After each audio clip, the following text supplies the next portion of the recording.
louder. Yeah.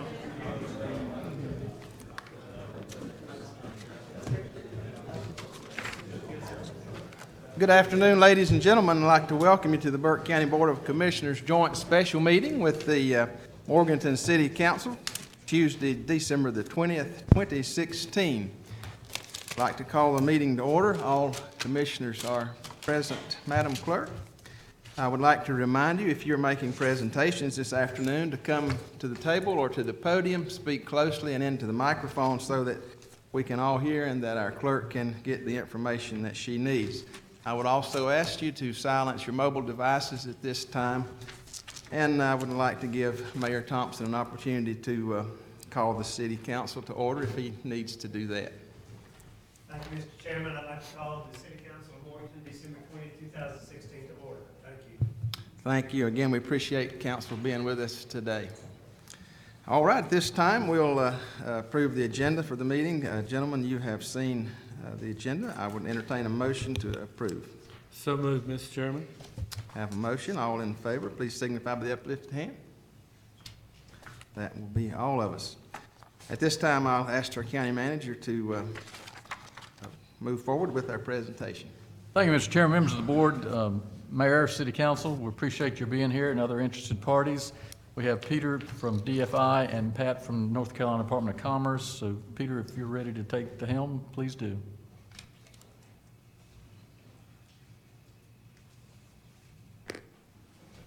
Peter said I could have a few minutes. First, thank you for having us here this evening. I want to comment on how attractive this room is. I notice you do our work, and I know that you're very proud of that. I am Pat Mitchell. I'm Assistant Secretary for the Department of Commerce, the Rural Economic Development Division. And I'm going to spend just a couple of moments on the background of what Peter will then present on. In the FY15 budget year with the state of North Carolina, there was a piece of legislation in that budget to do a study of the Broughton property that would eventually be vacated. Representative Blackwell and Senator Daniel were very involved in getting that legislation passed, and it was a $200,000 grant if we matched it, and we being those working on it, the town and the county and some other organizations, if they raised an additional $200,000. We did do that, and the task force for that original legislation, where we had to collaborate and cooperate with the Department of Health and Human Services and the Department of Administration, and then including the town and the county. The task force, after many conversations, contracted with the Development Finance Initiative at the School of Government to perform the study on that property. The legislation called for the Broughton property itself, as well as the contiguous acreage around in that area, which turned out to be about 800 acres. We finished up a report with the Development Finance Initiative. That report was presented to the General Assembly in June of 2016. In this most recent budget, the FY17 budget, we received, meaning Commerce and the Rural Division, another $500,000 to continue that study of the Broughton property and the potential reuses of that property. We again were working with DHHS and DOA, the town and the county, and just a few weeks ago we signed another memorandum of understanding, memorandum of agreement with the Development Finance Initiative at the School of Government to continue the next scope of services for that property. And that's what we're here for this evening. Peter Savelich with the Development Finance Initiative is the project manager for that Broughton study, and he will present that next scope of services. I want to say how proud, when we first contracted with DFI, meaning Commerce and DHHS and DOA, and I was talking to the individuals at Development Finance Initiative, and I was kidding them and saying, you know, if we contract with y'all, I want a really good product at the end of this that the state of North Carolina can be proud of. They by far exceeded my expectations in the work that was presented to the General Assembly. this past June. Look very much forward to the next product, the next scope of services that DFI will be doing. So with that, I will turn it over to Peter Savelich with DFI, and he will present on that next scope of services. Thank you all.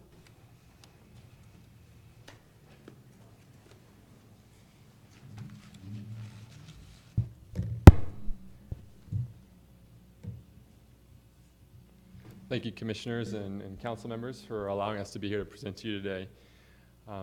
Thank you, Pat, for the introduction. I'm a project manager with the Development and Finance Initiative. My name is Peter Savelich. I've been working on the Broughton Hospital project since its creation. We want to acknowledge the stakeholders that participated in this process with us in the initial study. That included several state agencies, in addition to the key agencies mentioned in the enabling legislation of Commerce, Administration, and DHHS. We also work closely with the Governor's Office of State Budget and Management, the Department of Public Instruction, the Department of Public Safety, and the Department of Cultural Resources. And then at the local level, we worked with the leadership and the staff of the city, the county, the community college, the School for the Deaf. Very appreciative of everyone's contributions to our initial planning effort. The next phase of work is largely about taking the vision plan document and the feasibility assessment that you council members and commissioners have a copy of this evening, which is also publicly available on the DFI website, taking that plan and moving it forward towards realization. But to kind of make sure that we're all on the same page, I want to do a quick recap of what's in that plan and what the vision is for the property, recognizing that it is guidance for the next steps, so that as we move towards execution, there will be lots of opportunities for refinement and evolution in coordination with your respective communities. The vision is encompassing all 800 acres of the property around Broughton, the North Carolina School for the Deaf, the community college, and the county-owned property in what we refer to as the study area.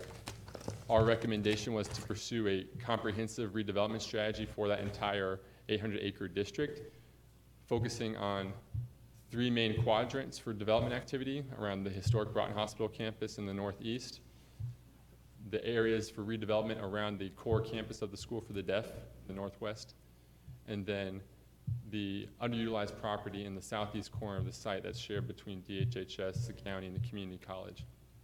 And then connecting those all together through a network of public infrastructure and amenities along Hunting Creek that would connect the site to downtown. The mix of uses on the property is spread out between a residential school, accommodating roughly 400 students, a mix of multifamily product that could be ownership or rental, and we specifically identified the potential for a seniors-focused community in addition to general market rate housing on the site. We also identified an opportunity for a hospitality-oriented village concept that would include commercial retail development alongside a roughly 120-room hotel. That is the general vision that we came up with, and that drove the analysis and the feasibility assessment and recommendations to the state. Those numbers, that particular layout, that can all change as we move towards execution. To kind of remind you of the vision, we're going to show you a few of the before and after renderings of how we see this program being laid out on the site. This is a picture looking towards historic Broughton Hospital campus from east to west. In the foreground is historic Broughton and the Jones building with the Avery building and on the edge there. That's the current condition today. Re-envisioned as a residential school, you see that the campus changes to remove some of the non-historic buildings on the property, capture more of a inner quad area, and sees the Avery building and the surrounding buildings reused as residential halls and academic classrooms and support spaces. Moving now to the northwest corner of the site where the School for the Deaf campus is. This is a view of the property looking inwards in the southeasterly direction over what's currently Goodwin and Joyner Hall. Those are abandoned structures, and in the vision we would see those structures repurposed as core amenities for a senior living community with apartments and cottages flanking it on either side. And then in the southeast corner of the site, what you see here is the existing conditions with the historic colony building in the foreground, and some of the community college facilities, the Building K complex, and the silo barns to the right there of the view, looking back in towards the creek in the valley. We re-envisioned this as being a hospitality village, with the colony building being the welcome area, the lobby, reception for a hotel that would include several other new construction facilities to be the rooms and cottages to accommodate that, and then the historic barns being adaptively reused for retail geared towards the local food systems that have generated a lot of development in Morganton to date. Importantly, we see that the public amenities in the district, which would be truly public amenities, bringing people from all parts of the community into the district to enjoy the natural assets and the beauty of the site, would connect downtown Morganton all the way through the site along Hunting Creek with the Greenway spine, would adapt the ESTC, Emergency Services Training Complex, in the center of the site into a stormwater retention pond that would also serve as a water feature for the site and an anchor for parks around the center of the site, and then link all the institutions and the development activity on the periphery via greenways to that central greenway spine, and then seeing a stronger, better pedestrian and bike-friendly connection to downtown Morganton at the northern point of the study area where Fleming and Sterling intersect right now. Those are critical assets to making sure that the full development potential of the site is leveraged, and also making sure that the community as a whole can enjoy the benefits of the site. This is the last rendering here that shows a perspective of looking northwards towards downtown Morganton, overlooking the stormwater pond, the parks around it, the new hospital there in the foreground. So that is the vision in a few pictures. The vision in terms of numbers, roughly $152 million of private investment, which would be leveraged with the $140 million in public investment. Included in that $140 million is the state's investment in a residential school. And then there's a portion of additional state investment in replacement facilities constructed for the various agencies that currently occupy parts of the site that would become surplus property, including public safety, public construction, and DHHS. And then a portion of that would be what we're calling local investment in public amenities and infrastructure. The allocation of those costs was defined in the study report as being related to the assets and who owns those assets or who would benefit from those assets primarily. And that's why the public amenities and infrastructure in the district were primarily associated with local investment.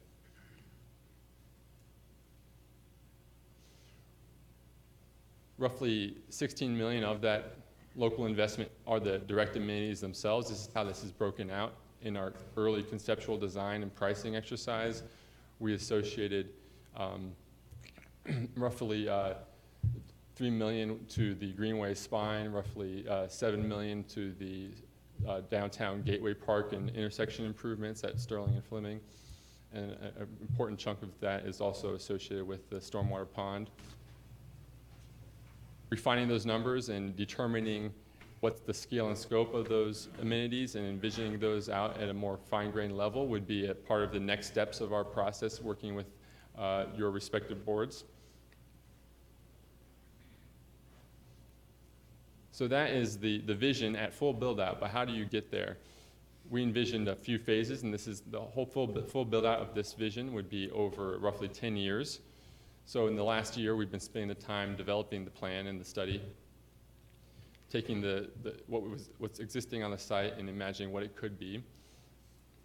In the next year, by the end of 2017, we'll be doing pre-development planning in conjunction with the local government and with the state agencies that all have portions of the site that they control and have an interest in. And then phase one, we envision would be the reuse of the Broughton Hospital property, the first phase of new construction and adaptive reuse of the vacant property adjacent to the School for the Deaf, and the first batch of the public investments in amenities and infrastructure to connect that northern half of the district to downtown. The third phase would be expansion of the senior living or other residential development in the first phase, and then starting to create that hospitality village in the southeastern corner of the site. And then the final phase would be likely the construction of the hotel. So that is the way that we see this whole plan playing out over the course of 10 years. There's many ways that that could play out based on the development interest that's cultivated in this district and how the local government and the state governments prioritize the investments they want to make in order to encourage private investment.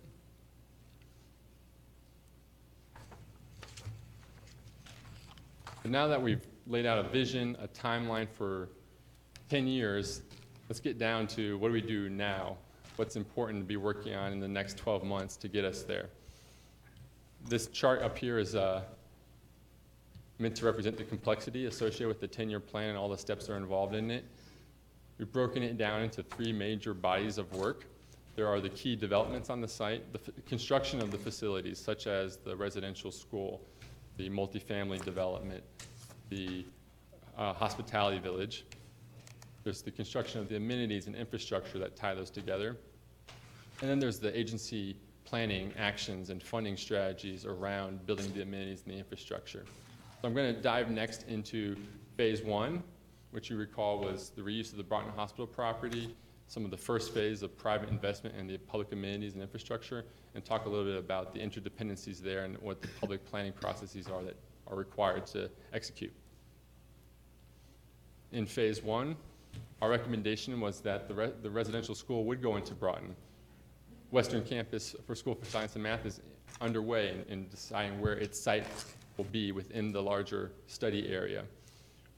This plan is predicated on the recommendation of our report. Their target is to be starting classes in the new campus by the fall of 2021. And they envision roughly 2.5 years of construction required and roughly a year of design. So in the next year, they are making their recommendations to their board of trustees about where their facility will be sited and what the costs associated with that are. When they define that area, we can also define what are going to be the first phases of private investment, such as the adaptive reuse of other historic structures around Broughton to complement that with multifamily residential apartments and condos to support the faculty and staff at the school, as well as people in the general community that want to live close to that asset, the employees at the hospital that would like to live closer to their employer. And then the first phase of the senior living can undertake its planning and development and construction. That happens all in roughly the period of 2017 to 2021. Having the amenities and the infrastructure investments from the public come alongside of that is important to making sure that those public investments in the school and the private investments in multifamily development can be fully realized. There are several layers of public investment in amenities, and so in the next 2 years, we anticipate that should the local governments commit to investments in those amenities, that they'll need to pursue those strategies in 2017, planning them, pricing them out, trying to develop the financing strategies for those and committing to those investments, contingent on the property being made available by the state. And so lastly, where the rubber kind of meets the road is what are all the agency actions that are required between now and then to make all the pieces fall together.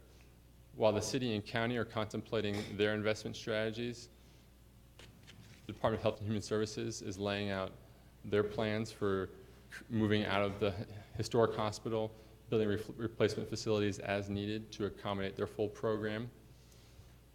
The Department for Public Safety is evaluating their opportunities for siting a new laundry facility elsewhere to make room for the residential school and the historic Broughton Hospital campus, should that be where they choose to site it.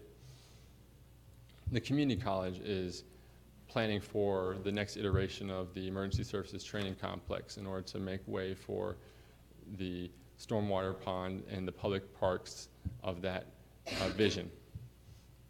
And so between 2017 and 2018, these agencies are all working in parallel but coordinated around establishing, sizing those potential investments and making baby steps towards commitments to each simultaneously.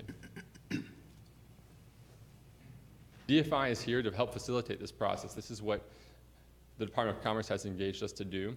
Much like we did with the initial study, we are contracting with architects and engineers to help us refine the designs and the plans and the budgets associated with the different components of the investment. But unlike the study, our deliverable is not another report to you. Our deliverable is helping you understand the areas where you can invest in order to leverage private investment and then cultivate the private investment while you're lining up your commitments. So we're here to help facilitate multi-agency coordination between the state and the local levels, to help advise the state and the public agencies that own assets on the site that would be redeveloped through private or public investment about how best to treat those buildings and those lands between now and then. We're here to do more detailed site analysis and design, environmental due diligence, surveys of the property, making sure that we really understand the engineering and the costs associated with all the investments that are being contemplated in the vision, so everything is feasible. And then be here to provide the development finance, financial modeling and feasibility assessment horsepower to answer questions that the various stakeholders might have about how to structure the funding of their investments in order to best mitigate their risks. And then we're here to cultivate the private development interests. That's what DFI does in each of our communities, walking local governments and state governments through the development process to get you to the point where you're ready to partner and indicate that you're ready to commit to investment should private developers step up. As you see fit, we're here to also help you engage the broader community in refining the vision and making sure that there's buy-in for the investments that are being contemplated in order to realize the full district plan. So broadly speaking, that's what we're here for. The timing of that is, as we mentioned before, heavily focused on planning in the next 12 months to coordinate with the parallel planning processes of the different agencies to make way for the district plan to be realized. But we're here to be a resource to you as you see fit.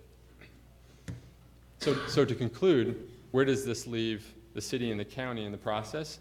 At this point, our recommendation, and this was explicit in the final study report as well, is that you need to decide if you want to support the district, and in which case, if you do, the public amenities and infrastructure are the primary area where we see an opportunity for city and county collaboration on investment. You'll realize the benefits of the private investment together, so it makes sense for the city and county to cooperate on the public investments together through the form of an interlocal agreement.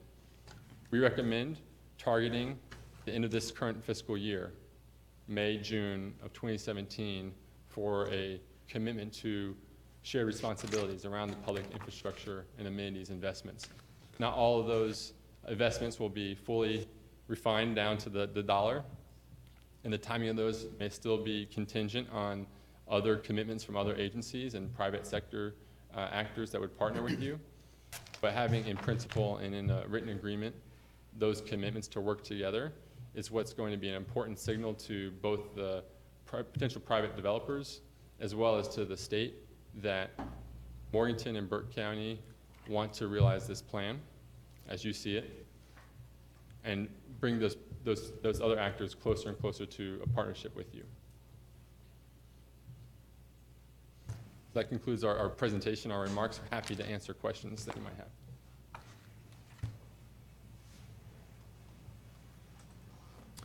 Okay, thank you, Peter. I'll open the floor. Questions from commissioners and council at this time?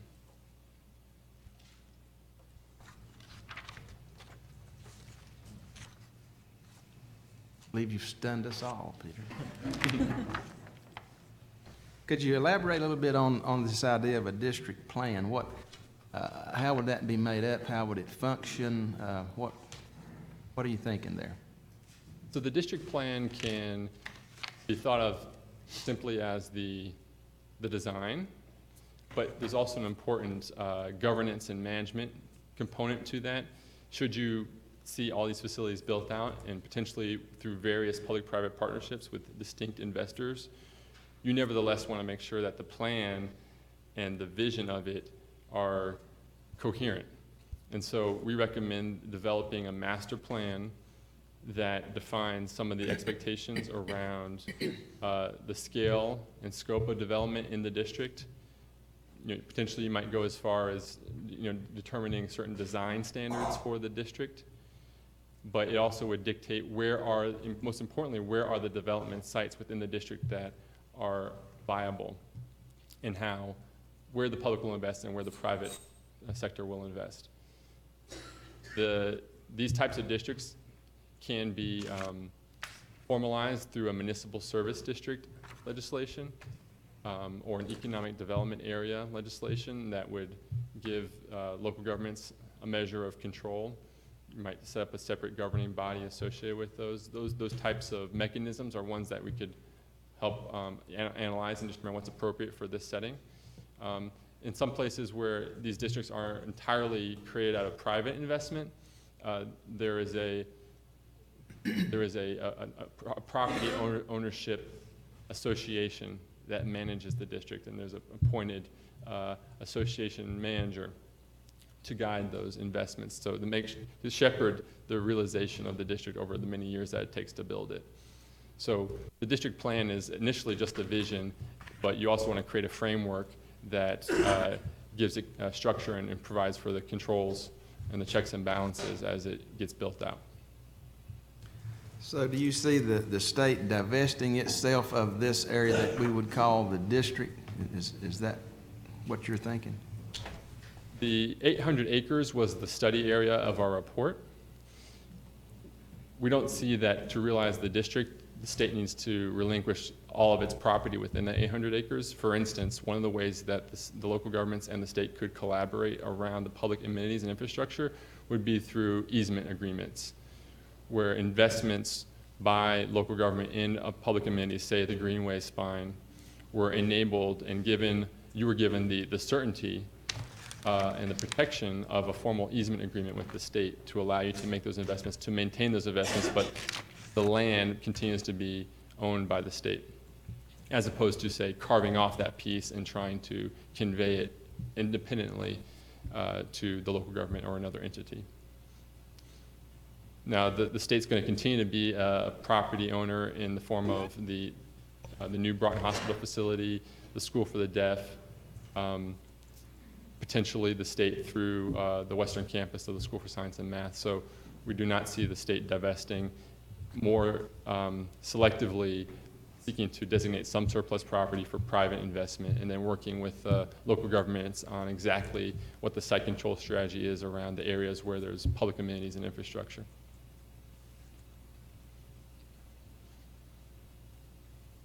Mr. Chairman, could I come back up and make a comment, please? Please.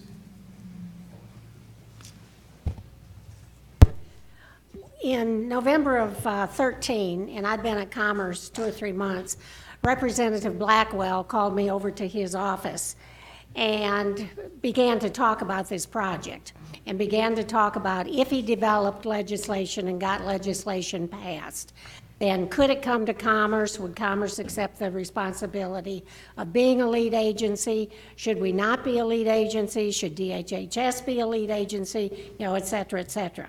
But here's the vision that he recounted to me that day as we discussed original legislation. And I work for the state of North Carolina, very proud of that. Representative Blackwell does, and from conversations with him, he's proud of that also. But we also recognize, as I think others do, that when the state tends to vacate property, a usual scenario in some places is, okay, let's vacate it, and perhaps after a year or two when the graffiti starts, let's fence it up so there's no more damage done, and then maybe another year or two passes, and we stand back and we look at it, and we think, what can we be doing with that property? When I was in Representative Blackwell's office that in November of 13, that's what he expressed to me. And he said, that's the purpose of the legislation I want to pass, Can we begin to look at this property knowing that Broughton is going to vacate when the new hospital is done and that property is going to be sitting idle? Can we begin to take a look at it and at least do a study, do some potential investment on the front end, and look at potential reuse of that property? That's where the entire conversation began. He asked me if I would ask Secretary of Commerce, who was Secretary Decker at that time, if in fact we could place this in Department of Commerce, and his choice was to put it in the Rural Division. So I'll conclude my comments with this. I've been an economic developer for, I guess, 15 or 20 years. This is truly the first really transformational project I've seen. I've seen a lot of great projects, but not one this transformational. And looking at the region, not just Burke County, but looking at the region, and if you look at Appalachian State University on the northern side, who receives, I think it's $63 million in the recent bond referendum to put a new health sciences building there for the College of Health and Applied Health, whatever the college is called. And you look at the southern end of that down at Western Carolina University, and their new life sciences building that they received money for in the bond package. And then you look also in that bond package at the Western School of the Science and Math, is to be located in Burke County.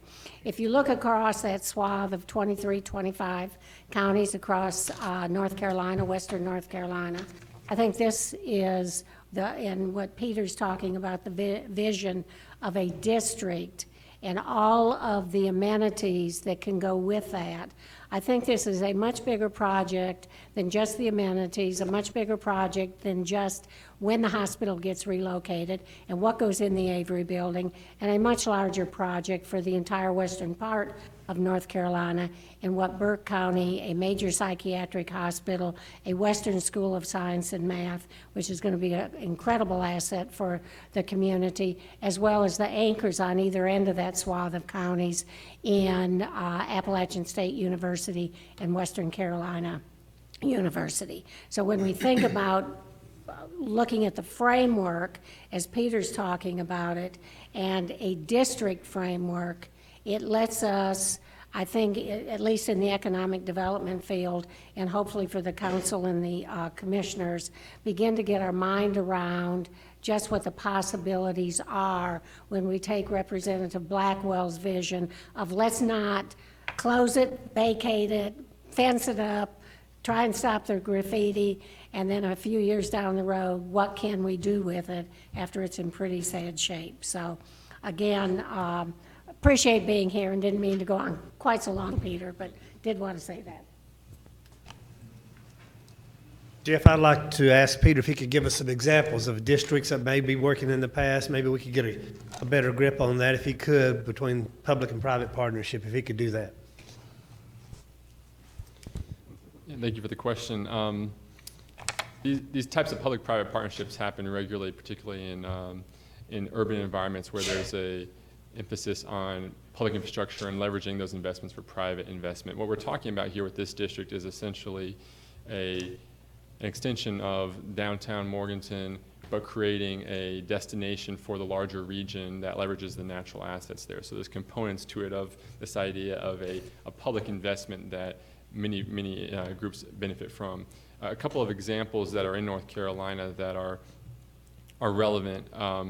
The town of Kannapolis, or the city of Kannapolis rather, has recently acquired their entire historic downtown from the former owner of the Cannon Mills Village, and is looking to leverage their ownership of that asset for a redevelopment of that mill with private investment in multifamily and some anchor institutions like performing arts theater, minor league baseball stadium. In that case, they had full site control. In this case, we're trying to work towards that through the coordination of the state agencies and the local governments, the folks that own the property, to get the point about governance and site control being the critical path forward.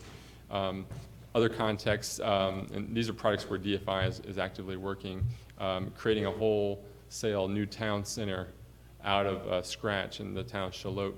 Again, another development that's on a natural asset, the Shallotte River. Has a lot of similar attributes to Morganton in that it's on the way to a lot of tourism destinations, and so trying to capture some of that economic development potential with more of an urban environment and destination that people will stop and visit, and also be an amenity for the community that doesn't have that type of sense of place. In this case, Morganton has a very strong sense of place, and so we don't want this district to compete with downtown Morganton and what the community already has there. But in that case, there's again a private investor coming in, committing to investments in the public sector, making commitments to build infrastructure in the form of what's in the ground, the horizontal utilities, as well as connections to parks, Riverwalk. So those commitments are being made in parallel. The local government's not going out in front and building everything and then hoping private investment comes along, but DFI is helping those local governments attract the private investment simultaneously with mapping out the full vision, and then private investors come in and they might shape the scale and scope of the development a little bit, but it's all in line with what the commitment has been from the local government, and so you're protecting your interests in that way by not getting too far out in front. Mr. Chairman, if I may. Reading through some of the material, from what I understand, this will create somewhere around 1,600 jobs.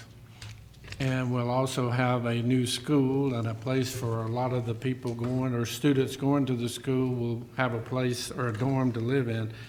But I guess my question is, you have an estimated cost of $73.9 million for a school, and just wondered what kind of school that is, because that's, from what I understand, it will take care of 150 to 200 or maybe to 400 students. So I just wondered what kind of facility is going to cost $73.9 million for 300, say an average 300 students? Yeah, so that number was based specifically on the idea of a residential school for high schoolers up to 400 students in enrollment. So all the residential halls, the support services for on-campus living, as well as the academic spaces and the administrative spaces and amenities for that school. I'll speak directly to it. The School for Science and Math is a potential tenant to fill that vision of a residential school. That 74 million number is an estimate for a full master plan for a campus over several years of construction to realize the full vision of that school. The funding may not be all provided up front. There will likely be phasing as the school grows into that footprint, because as you know, a new school will not start on day one with its full expected enrollment, but rather a portion of it, and then add to that over time. So when we compare the per pupil costs associated with that 400 student school that might fit into the historic Broughton Hospital campus, is very comparable to a new construction residential school that you might build out in a greenfield. Well, I think part of the reason for the question was, are we going to have a total different aspect of the way we teach those students at that school other than, say, our public schools? The residential school program and curriculum are kind of outside the scope of our analysis, so that could go a lot of different ways based on the particular curricular plan. These residential schools often have a specialty curriculum that they focus on, and the amenities associated with building out that school are not much more than a traditional secondary school. It's just that you have the residential component of it, that you're bringing students from farther away and they need a place to live. So that accounts for the bulk of the additional costs beyond a traditional school. Well, it's a very exciting project, to say the least. It's bigger than a project for a county our size. And I guess my final question would be based on how do we help, how do we and you, and when do we begin to promote this, and will we have a huge promotional beginning to try to draw in, because it's a project for public, for government, for free enterprise to join together and to get some, I guess just the best way to say it, major players to commit. How do we help, I guess? Thank you for that question. The first step that we are trying to move through this coming year with your cooperation and support is formalizing the development plan in terms of the sites within that district that could be redeveloped. That involves a process with the state agencies of designating surplus property that could then be pursued for private development or other public development. So DFI through the Department of Commerce will be pushing the plan as currently envisioned towards that. Now, the county owns some of that property, and so the county is implicated in that as well. There are some county facilities and county land that is envisioned for different uses in the full build-out of the district. So we want to have a conversation with you about the vision, and does that comport with your plans for those facilities, and how do we reconcile those if there's a difference? But also I want to emphasize that a strong city-county partnership around the way you want to support the district speaks volumes to the state in motivating them. It also speaks volumes to the potential private developers. So until we can really coordinate city and county and then bring state cooperation into that to define the development sites, we don't want to get too far out in terms of promoting the vision plan, because we'll be several steps removed from actually being able to react to interest. There could be development interest that's knocking on the door tomorrow, but we're really not in a position to incorporate their ideas and strategies into the district plan until we have that formalized site control. Does that answer your question? Yeah, yes, it did. But I do, and am aware of some industries looking, and you don't want to wait too late that they go somewhere else. If they knew about this, they would consider Burke County and this project as a place to invest in. So that's the reason I was wondering about the promotion thereof and the timetable and just how much. Our goal would be, if we continue to use the end of the fiscal year, May, June timeframe as a target for formalizing and structuring the city-county partnership, that around that time we would also begin more proactively soliciting and cultivating private investment interest. Now, we would not turn anyone away who comes knocking and says, I've seen the plan, I'm interested in this piece of it, or tell me more. Should you get those types of inquiries, we're happy to support you in having those conversations. And meanwhile, while we get those inquiries, we're working with Commerce on how to vet those and filter those, recognizing that we need to keep those leads warm while we get the public-private partnership house in order. So I certainly appreciate your concern there about wanting to make sure we capture the interest while we can. Mr. Chair, one question I had, obviously I'm excited about this opportunity, great presentation. I will say, one concern when with the new Broughton Hospital, well, it's still being built, obviously some historical structures had to come down. So one of the most common questions I get is, are we going to repurpose those existing structures because of their significance, historical significance, or do we anticipate having to tear any of those buildings down? Our plan was driven primarily by how can we most efficiently and completely reuse the historic buildings. You'll see that we were very strategic in trying to limit the historic structures that would need to be removed. And in fact, if you look at in the report on the portion related to Broughton Hospital, you'll see that there are some buildings designated for potential demolition. Those are actually the non-contributing historic structures to that historic district. And those potential demolition targets have been vetted with the State Historic Preservation Office. The idea being there that it enables us to more successfully redevelop the more prominent and more valuable historic buildings on the site if we can surgically remove some of the less contributing, non-contributing structures.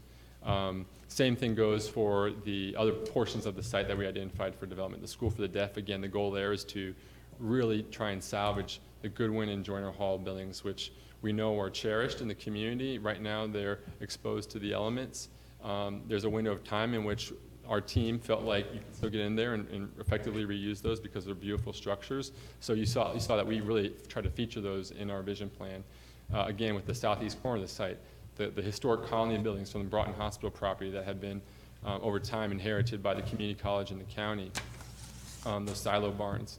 We're really trying to elevate those. Those are a part of the selling points of this vision plan for potential developers, in part because of the ability to leverage historic tax credits for the redevelopment of those structures, but also because they create that genuine sense of place that you can't capture with new construction. That's what defines and makes this a potential destination, unlike others that someone could go and just build something out of the ground. So we very much want to prioritize historic preservation with the goal of trying to find adaptive reuse of it that's economically viable. Thank you. Mr. Chair, I'd like for Sally Sand, your city manager of Morganton, to please come forward for a question. Peter, will you address for the group, because I know it gets confusing and everybody's thinking about the different pieces, and we are talking about a vision plan. So can you address, because there's another plan going on and study at the same time, which is for the Western School of Science and Math on this property that we've been talking about. Can you talk a little bit about how this process and that process will collaborate, and also how that will end up, those processes will end up collaborating with the ultimate decisions by the state of North Carolina for the properties that Broughton will need for their mission in addition to their new facility? Do I need to repeat the question for the record, or? Okay. Just a quick, quick repeating of the question. How does the planning process, the DFI as described here, that would be led by the Department of Commerce, coordinate with, intersect with the School for Science and Math's Western Campus planning process and the long-term plans for the new Broughton Hospital facility and the facilities that they need to realize their mission? Fortunately for us, they're all kind of going on simultaneously, so there's an ability to work together as opposed to have one plan set in stone and then have to work around it with everything else. DFI has reviewed the vision plan with the leadership of the School for Science and Math. They have recently completed their consultant team for their Western Campus Advanced Planning process and the selection of their project manager. Over the next 5 months, as they ramp up, we're going to be working very closely with them on key planning activities to make sure that when they're studying their sites for the new facilities, whether it's a combination of adaptive reuse or new construction, and they're doing a scenario analysis. They're not simply taking our recommendation, even though we think it was very thorough for going to the Broughton property. They're not simply taking that at face value. They're doing their own analysis. We're going to work with them. Several of the consultants on their team on the design side worked with us on our plan, so there's a lot of shared institutional memory there from our exercise, and make sure that as they move forward and finalize their recommendations to their Board of Trustees, our process is keeping up with theirs. So should they choose to go in a different location within the district over the next 12 months and really much more front-loaded into the first 5 months of 2017, we'll be checking in with them to see how that's evolving. Should we have to pivot to an alternative scenario? We imagined an alternative scenario in our study for how you reuse the Avery building and the Broughton Hospital property if it's not for a residential school. The risks there, as we've detailed, are that it's a longer, more protracted redevelopment of the Broughton property because the scale of the buildings that are being vacated, the rigidity of their layouts, makes it a very peculiar case for adaptive reuse. It's not like a textile mill or a tobacco warehouse that's pretty wide open on the interior. You just got beautiful four walls and roof. You got very tight confines in some of these buildings within the Broughton property that are hard to re-envision. By September 2017, they're going to make their recommendation. We will be prepared for whatever that is because we'll be working with them over the next several months. The new Broughton Hospital facility, that question, The DHHS, State Construction Office, is a part of our task force looking at this. They were a part of informing the recommendations of the report. One of their inputs to the report, and you'll see that these costs were captured in the total public investment, is that they are willing to allow for a larger redevelopment of the historic Broughton Hospital campus, including some properties that, some of the buildings that they had previously said they would need to continue to use along the periphery of the core historic campus. They're willing to consider giving those up should there be enough support for the replacement facilities to be constructed. And so that's one of the exercises we'll be doing in parallel with the School for Science and Math, with our conversations with you about an interlocal agreement on public infrastructure and amenities, is making sure that we can appropriately account for their replacement facilities within the site and budget for those. So they're not, that's a contingent commitment by them to make way for the district based on making sure their mission gets fulfilled. I would say the same goes for the community college. We worked with them during our planning process. You see that they made a lot of accommodations within the vision for relocating their facilities that they currently operate in the southeast corner of the site in the ESTC, with the recognition that the vision for the district adds value to their campus as long as they can find a place for those core functions to be relocated. So that's an additional stakeholder that you didn't mention, Sally, but we want to recognize that that's an important group that we'll be working with simultaneously. And really you'll see that we're pushing a lot of balls forward at the same time, sort of getting everyone to the same place where they're ready to commit at the same time. Not ask one group to jump in the pool and then wait for everybody else to jump in the pool. We all have to jump at the same time.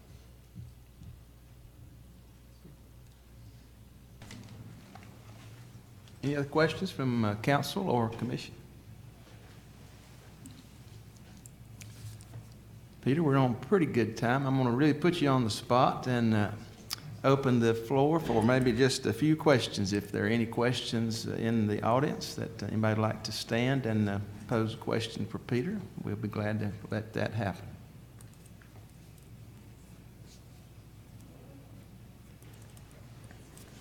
Please.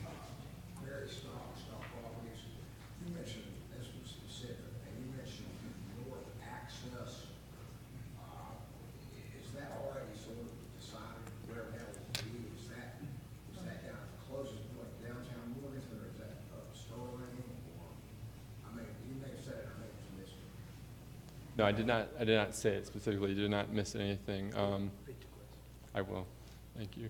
The question is, the comment in the public infrastructure and amenities that we had a north access road included. I'm kind of navigating back to the plan, and for the general public, this plan is available on the School of Government's website, sog.unc.edu/DFI/Broughton.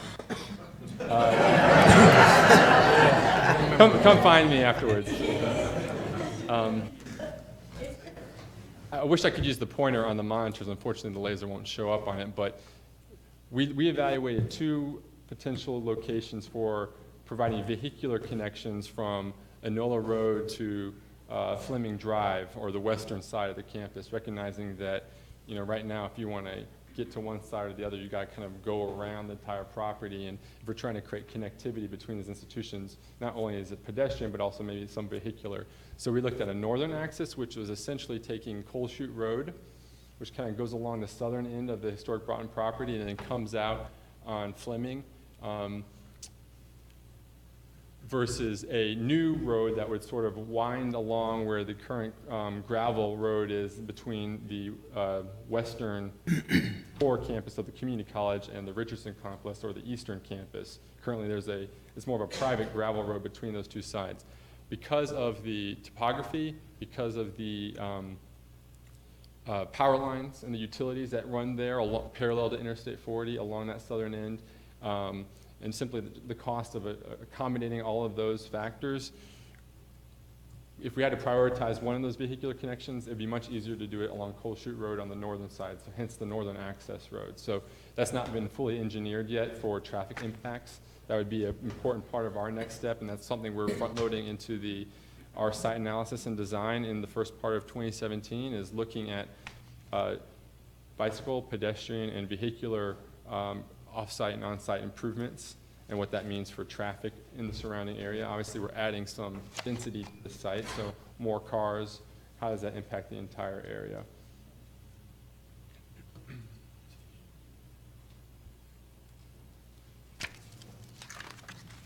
Danny Irwin with the Early Properties. Last I heard, historic tax credits were slated to sunset in 2020. Is that still supposed to happen? And if indeed that does happen, will something replace it to incentivize the redevelopment of historic structures proposed for 2020? Yeah. The question is, the historic tax credits at the state level, as some may recall, had sunset previously. The General Assembly reinstituted them, modified them slightly, but also set a new near-term sunset date in 2020. I cannot speak to the General Assembly's intent for the next steps there, but I think what you saw is that following the past sunset, there was a lot of interest that spurred them on to reinstitute the tax credit. The need for the state historic tax credit is not going away. The economic development benefits of the state historic tax credit are pretty well known. So the plans here and the financial feasibility assessment that was performed in the study, you'll see how we modeled the sources and uses of capital for these projects, and we leveraged historic tax credits where, in every case, that it made sense. The federal historic tax credit is still in play, but obviously the state historic tax credit is critical to filling the gap of capital required to do these complex and costly adaptive reuse projects. Sorry, I don't have a crystal ball for you. Peter, Louis Bean, City Attorney. Could you address why you, in your vision, placed the large portion of the public amenities investment in phase one at the beginning, and what the significance of that is? Question is, why in our vision plan did we include a large chunk of the public amenities in phase one, the initial 3 to 4 years of the 3-phase 10-year plan? We did that for a couple of reasons. One, simply to do with geography. The bulk of the amenities and the costs associated with the amenities are on the northern half of the site, closer to downtown. The initial phases of investment, the private investment and the public investment in the school, the adaptive reuse products there are also on the northern half of downtown, northern half of the district closer to downtown. We think that it's important that the amenities come in as much as possible in tandem with the private investment, and because creating the strong connection to downtown is going to be important to capitalizing on the value of the district. Those initial investments, which are going to be some of the more risky ones, where you're trying to convince a development partner to come in while the district is not yet established, but to contribute to establishing the district. By committing to making those investments early, you're starting to plant your flag in the ground that this is a district plan that the local government's committed to. Now, should the phasing play out differently to maybe where the southeast corner of the site is a part of the initial phase and maybe not the property adjacent to the school for the deaf, well, then that would maybe reframe how we look at the amenities. Nevertheless, we think that the off-site improvements to improve the Fleming-Sterling intersection and the pedestrian connectivity there, the bringing that greenway spine down and the stormwater pond in the center of the site are critical pieces, sort of table stakes for the district plan to be successful at all. And unfortunately, those are some of the biggest investments. So that's really what's going to signal to the market and provide the anchor around which to build the rest of the vision.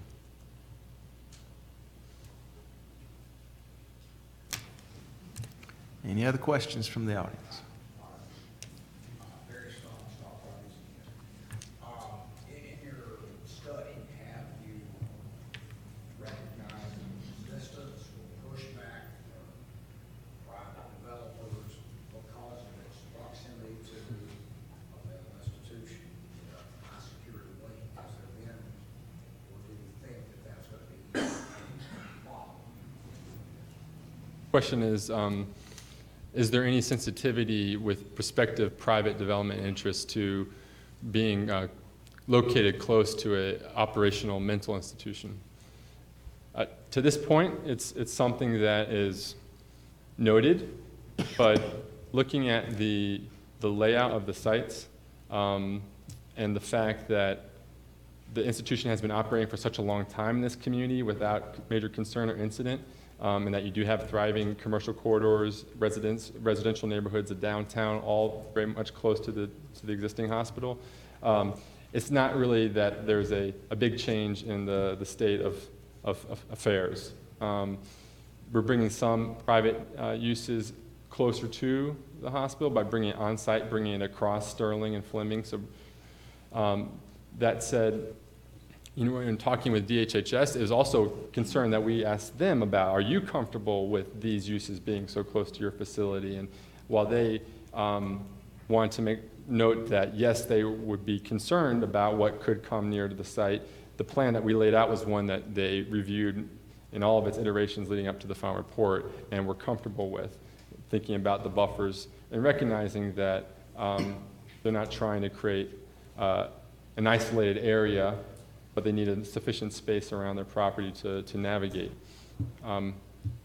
There are certain uses on the site that when we talk about replacement facilities being constructed to make way for the district, it was not feasible to envision that portions of the historic Broughton Hospital campus could be retained long-term for hospital functions or for the Department of Public Safety Correction Enterprise's laundry facility, and envision that a residential school or a hotel or some other use would come into the Broughton Hospital property. That was definitely too much, too close and being on top of each other too much. So we're having to work through that and understand how we can create some separation.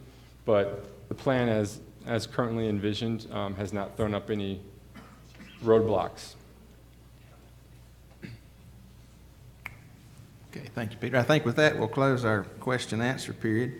Let me thank Dr. Mitchell and Peter for being here this afternoon, for providing an excellent plan, and certainly this commission and our council will take this plan, and hopefully we can begin to mold it into a vision for our county and our city as well.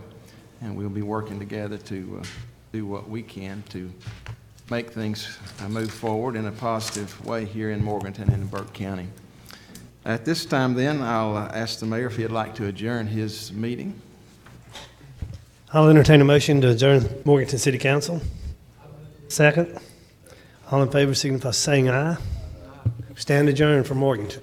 Thank you, Mayor Thompson, and I'll at this time entertain a motion to adjourn our commission meeting. So moved. Your motion, all in favor, signify by the uplifted hand, please. And with that, we'll be adjourned. Thank you for being with us today. Interesting.